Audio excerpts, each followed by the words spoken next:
इस बार भारतीय जनता पार्टी को गाजियाबाद से लेकर के गाजीपुर तक इंडिया गठबंधन सफाया करने का काम करेगा।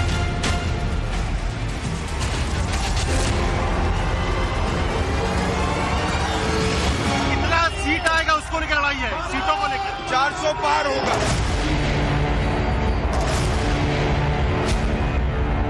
आत्मनिर्भर भारत, आधुनिक भारत के निर्माता, नारी शक्ति अधिनियम लाने वाले, नारी को मान सम्मान दिलाने वाले ऐसे जनप्रिय हमारे माननीय प्रधानमंत्री मोदी जी को आमंत्रित करती हूँ। देश नायक खोजता है, राष्ट्र मजबूत नेतृत्व देखता है। कौन है जिस पर लोकतंत्र भरोसा करता है? किसकी नीतियों पर, किसके नजरिए पर, किसके वचन पर, किसकी गारंटी पर देश यकीन करता है? 24 की लड़ाई बस इसी कसौटी पर कसी जाएगी और इसी के लिए तैयार है मोदी का ऑपरेशन 370 यानी 370।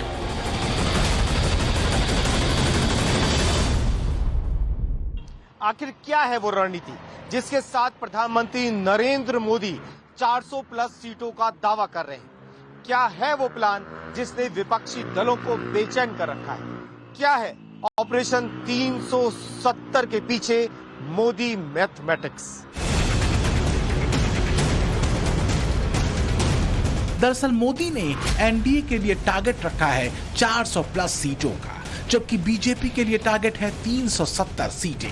और इसके लिए बीजेपी को भरोसा मोदी के मैजिक पर और चुनावी मैदान में बूथ स्तर पर उनकी मैथमेटिक्स पर है।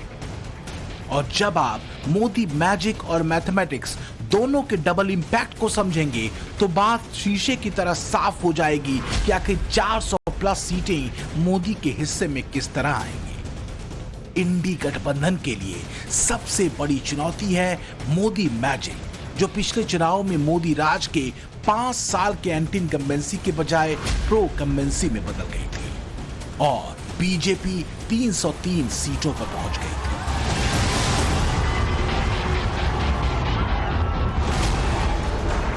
मोदी मैजिक के अहम फैक्टर हैं प्रभावशाली असरदार संवाद, देश को एक सूत्र में जोड़ने वाला सांस्कृतिक राष्ट्रवाद, हर तबके की चिंता और उसकी बात, सबके लिए व्यापक योजनाएं और विकास और विरासत का व्यावहारिक भावुक सूत्र।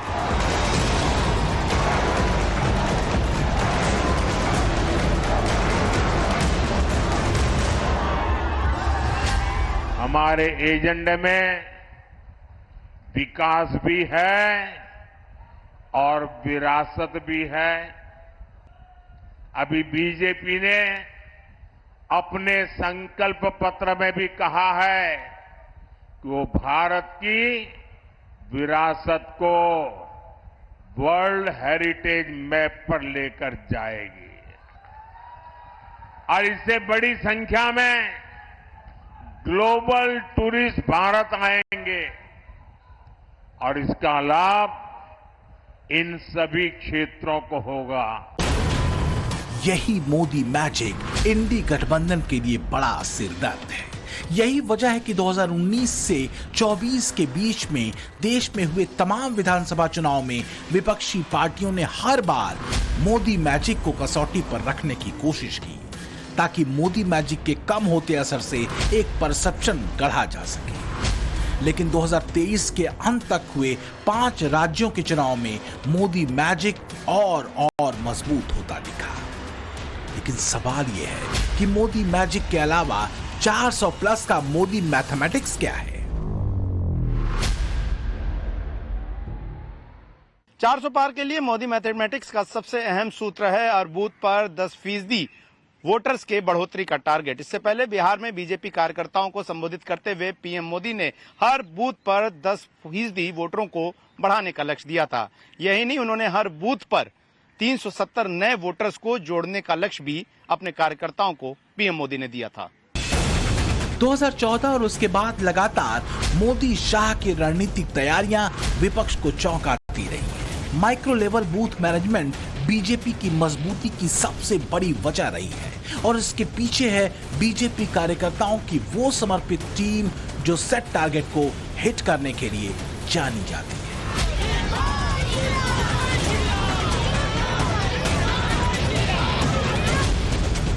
पूरे देश में बीजेपी के पास 18 करोड़ कार्यकर्ताओं की फौज है जो ग्राउंड पर बीजेपी और ब्रांड मोदी को और दमदार बनाती है, जबकि इसके मुकाबले कांग्रेस लीडरशिप से लेकर काडर कमजोरी से जूझता दिखाई देता है।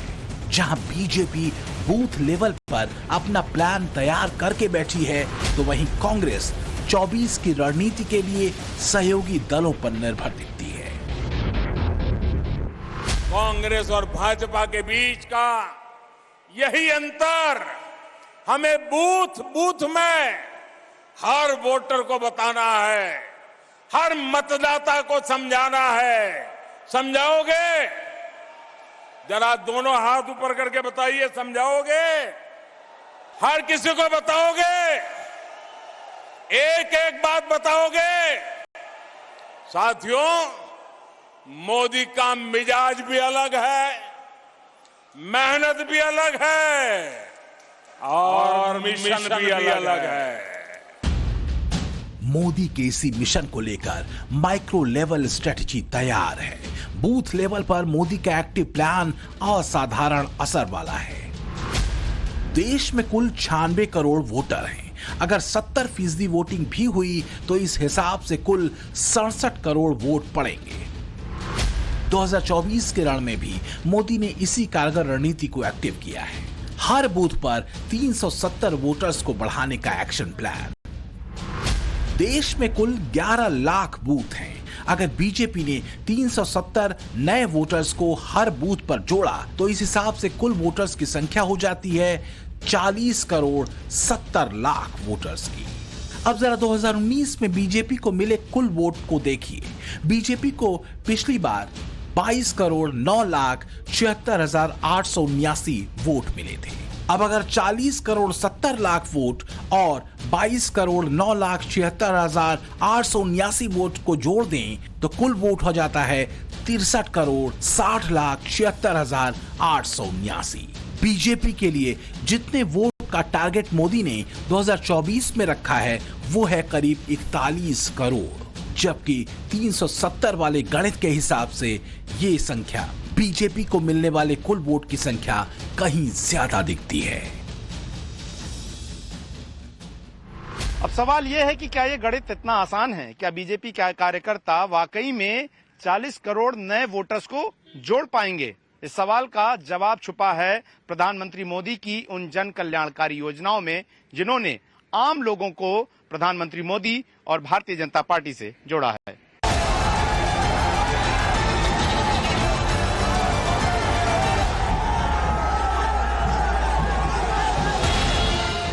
2014 के बाद 2019 और उससे आगे तक खासकर गरीबों को लेकर मोदी की योजनाओं की खींची लकीर लंबी है।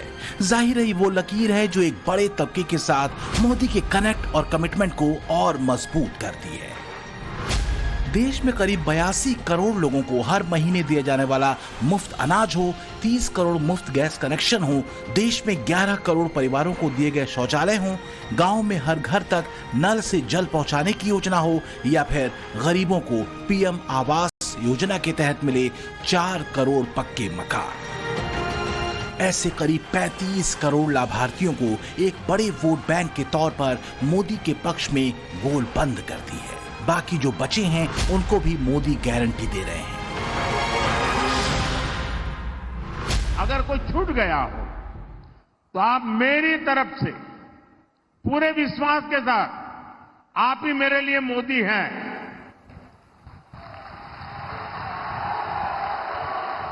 पूरे विश्वास के साथ उनको कह देना, जैसे गांव में और लोगों को घर मिला है, नल से जल मिला है, गैस का कनेक्शन मिला है, तीसरी बार मोदी आने के बाद जो बाकी काम रह गए ना वो भी पूरे हो जाएंगे, आपको अपना हक मिल जाएगा। तो क्या ऐसी ही गारंटी देश की सत्ता की पारिवारिक विरासत को हासिल करने के लिए बेचैन कांग्रेस से लेकर दूसरे विपक्षी दलों को वादे करने को मजबूर कर रही है? राहुल गांधी चुनावी मंचों से गरीबी खटाखट हटाने का फार्मूला दे रहे हैं। अब आपके बैंक अकाउंट में हर साल 1 लाख रुपया, 8,500 रुपया महीने का खटाखट खटाखट खटाखट खटाखट आता रहेगा।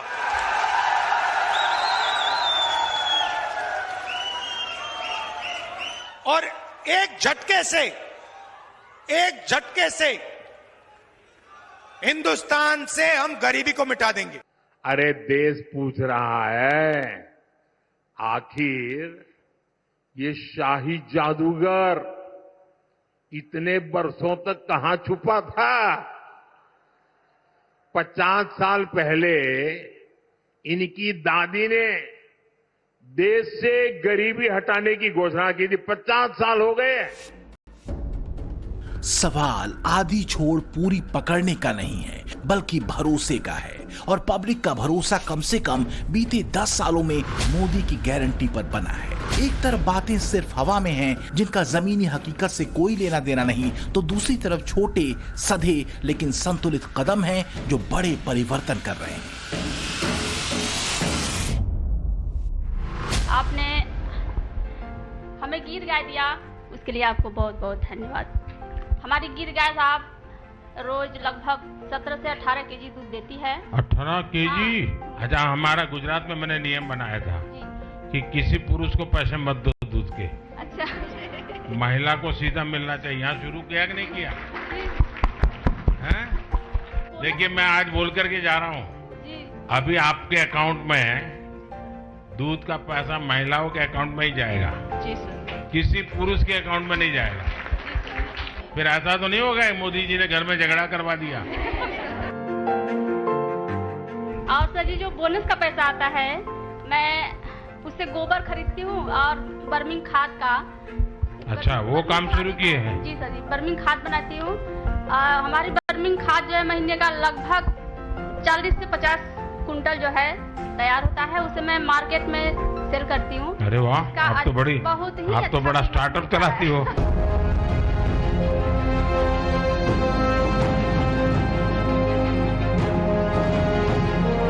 तो क्या इसलिए मोदी अनबीटेबल माने जा रहे हैं क्योंकि मोदी का विजन जमीन पर दिखता है और जमीन पर व्यावहारिक अप्रोच के साथ उतरता है। 2014 के बाद से मोदी लहर ने सबसे ज्यादा असर महिला वोटर्स पर डाला है।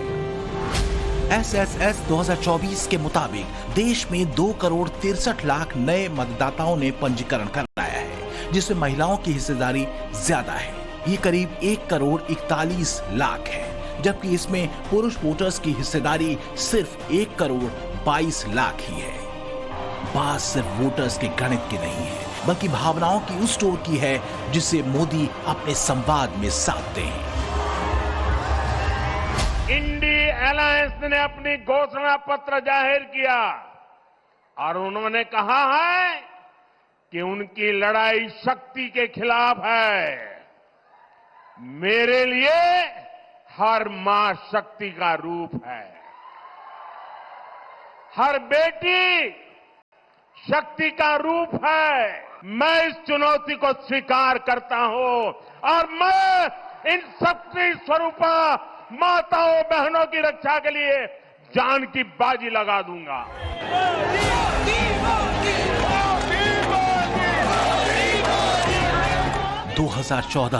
2014 में इसी सूत्र पर मोदी की लहर ने देश के लोकतंत्र में गुजरात से निकलकर अपनी पहचान बनाई थी। तब तमाम तरह की बातें विपक्ष और खासकर कांग्रेस की तरफ से चुनावी मैदान में गढ़ी गई थी, लेकिन देखते ही देखते मोदी ने एक बड़ी लहर को बनाया और इसका शानदार असर हुआ। इसे ऐसे समझिए कि देश भर की 127 सीटों पर मोदी वेव ने 2014 में चौंकाने वाला असर किया था। इसमें उन सीटों पर असर हुआ जो बीजेपी के लिए दूर की कौड़ी थी, यानी जहां लड़ाई टफ थी। ऐसी कुल सीटें यूपी में 53 थीं, जिनमें 2014 में 49 सीटें बीजेपी ने जीती। बिहार की ऐसी 16 सीटों में से 12 सीटें बीजेपी को मिली। राजस्थान की 11 में 11, महाराष्ट्र में 9 में से 9, आंध्र प्रदेश में 7 में से 3 सीटें, असम की 6 में से 3 सीटें, गुजरात की 3 में 3, झारखंड में 3 में 3, उत्तराखंड में भी 3 में से 3 सीटें, पश्चिमी बंगाल की 3 में से 1 सीट, तो जम्मू कश्मीर की 1 सीट, मध्य प्रदेश की 1 सीट। हालांकि तमिलनाडु, केरल में मोदी लहर तब बेअसर रही। इस तरह 127 सीटों में से कुल 104 सीटें बीजेपी ने मोदी लहर में एक्स्ट्रा जीती थी। मतलब ये कि 127 टफ सीटों की लड़ाई में 2014 में मोदी मैजिक ने 104 सीटें बीजेपी की झोली में डाली, जबकि 2009 में इन 127 सीटों में से बीजेपी को सिर्फ 5 सीटें ही मिली थी। इसके पीछे सबसे बड़ी वजह थी मोदी का सकारात्मक चुनाव प्रचार, जिसमें नई उम्मीदों का आकाश था, तो जमीन पर उसकी सिद्धि की गारंटी देता गुजरात मॉडल। लेकिन जो सबसे अहम था वो था नए भारत का नया स्वप्न, जो 21वीं सदी से आगे का था। एक तरफ नया भारत बन रहा है, वहीं दूसरी तरफ आरजेडी, कांग्रेस और इनका इंडी गठबंधन अभी भी 20वीं सदी की दुनिया में जी रहा है। एनडीए की सरकार कह रही है कि हम हर घर को सूर्य घर बनाना चाहते हैं। हम चाहते हैं कि हर घर की छत पर सोलर प्लांट हो, उससे वो घर भी कमाएं और उसे बिजली भी मुफ्त मिले। लेकिन इंडी गठबंधन अभी भी लालटेन की लौ के ही भरोसे जी रही है। सच ये है कि मोदी और विपक्ष के दूसरे नेताओं में सबसे बड़ा अंतर फिलहाल यही दिखता है। मोदी ऐसी योजनाओं की बात कभी नहीं करते जो जमीन पर व्यवहारिक रूप से उतारी न जा सके। यही वजह है कि वो फ्री बीज यानी मुफ्त में बांटे जाने वाले पैसे के बजाय मजबूत आधार की बात करते हैं, और ये उनके वोटर को ज्यादा कन्विंसिंग लगती है। तभी तो 127 सीटों पर 20% से ज्यादा वोट बीजेपी को मिले। 2009 में 127 सीटों में से सिर्फ 5 सीटें बीजेपी ने जीती थी। 2014 में 127 टफ सीटों में से 104 सीटें बीजेपी ने जीती। 2014 में 127 सीटों पर मोदी वेव का बड़ा असर हुआ। सवाल यही है कि क्या मोदी लहर इस बार भी कोई कमाल कर पाएगी? 400 पार का नारा सच है या फिर सिर्फ नारेबाजी? और क्या गठबंधन के तौर पर कांग्रेस और राहुल गांधी मोदी जैसा भरोसा हासिल करते हुए दिखाई दे पाएंगे?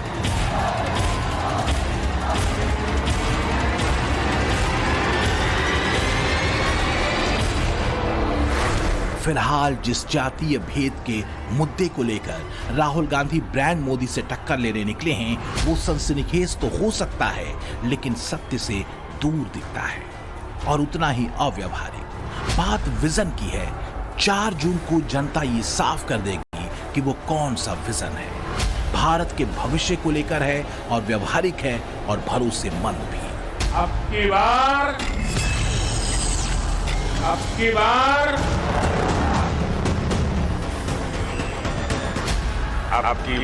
400 पार। ब्यूरो रिपोर्ट, टाइम्स नाउ, नव भारत।